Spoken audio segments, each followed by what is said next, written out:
नमस्कार मित्रांनो, जर आपल्याला एन्झायटी, चिंता, डिप्रेशन, टेन्शन, ताणतणाव जर असेल तर हा व्हिडिओ तुमच्यासाठी आहे. आपल्याला एन्झायटी कधी होते?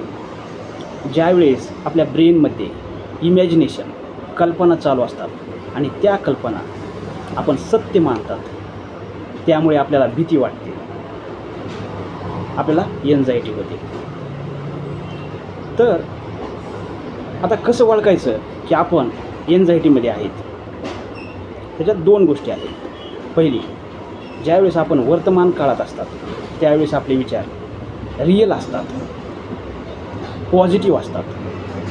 आणि जर आपण भूतकाळामध्ये आणि भविष्यकाळात जर असतात तर आपले विचार हे इमॅजिनेशन असणार, ओव्हर थिंकिंग, निगेटिव्ह असणार.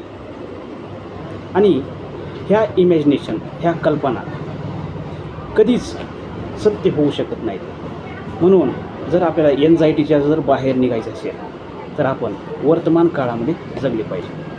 आणि हे ब्रेनचे डिसऑर्डर आहे, यामध्ये लाज बाळगायची नाही, कारण ब्रेन पण आपल्या बॉडीचा पार्ट आहे.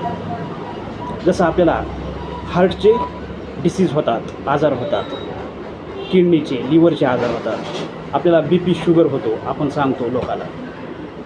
तसंच हा पण ब्रेनचा डिसीज आहे, ह्याला ट्रीट करणं महत्त्वाचं आहे.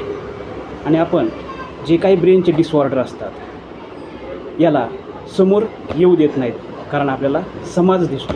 कधीकधी समाजाकडे लक्ष द्यायचं नसतं आणि आपण एन्झायटीला ट्रीट केले पाहिजे. Thank you very much.